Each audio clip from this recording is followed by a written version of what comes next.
షర్మిలక్క శుభ్రంగా తన యాక్టివిటీ తను జగన్ విమర్శించవచ్చు, జగన్ మీద రాజకీయం ఏమైనా పర్లేదు. చంద్రబాబు మీదను విమర్శించుతూ జగన్ కూడా విమర్శిస్తే జగన్ విషయాల వరకు వేస్తారు, చంద్రబాబు దాన్ని విమర్శించింది లైట్గా వచ్చిన ముక్కగా వేస్తారు మీడియా. కానీ ఒక్కసారి అబ్జర్వ్ చేసుకోండి, షర్మిలక్క జగన్ ప్రస్తావన లేని చంద్రబాబు మీద విమర్శల్ని ఎప్పుడైనా కవర్ చేస్తుందా మీడియా? అట్లాగే పవన్ కళ్యాణ్ జోలికి వెళ్ళడం అనవసరం. సరే, జగన్ అంటే శత్రుత్వంతో పాటుగా జగన్కి శత్రుత్వం ఒక 60 మీడియా ఉంది కాబట్టి వాళ్ళందరూ హైలైట్ చేస్తారు. కానీ ఈయన విషయంలోకి వచ్చేటప్పటికి పవన్ కళ్యాణ్ విషయంలో మాత్రం రివర్స్ అయిపోతారు. తెలుగుదేశం వాళ్ళు కామ్గా ఉంటారు, జనసేన వాళ్ళు రెచ్చిపోతారు. అనవసరంగా ఆయన కెలగకుండా ఉంటే బెటరు. తాజాగా అయితే అంటే ఇది జస్ట్ ఒక దాన్ని ఏమంటారు, ఫ్రెండ్లీ సజెషన్ అనమాట.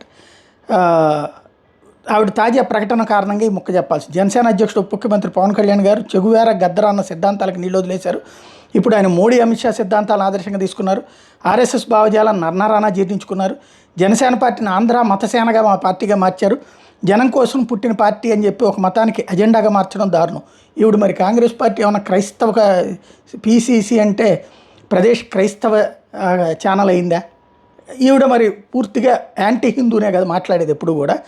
అలాగే సర్వమత సమ్మేళనంగా విరాజులుతున్న ఆంధ్ర రాష్ట్రంలో విభజించి పాలించు అన్నట్టుగా మీ వైఖరి ఉండడం విచారకరం.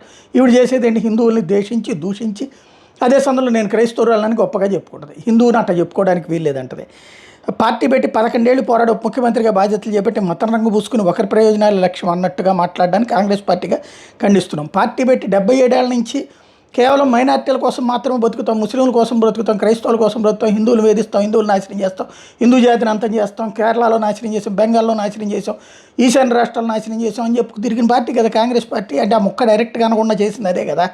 ఆ పార్టీ తరపున ఈవిడి మాట్లాడడం అనేది ఒక విచిత్రంగా ఉంటుంది.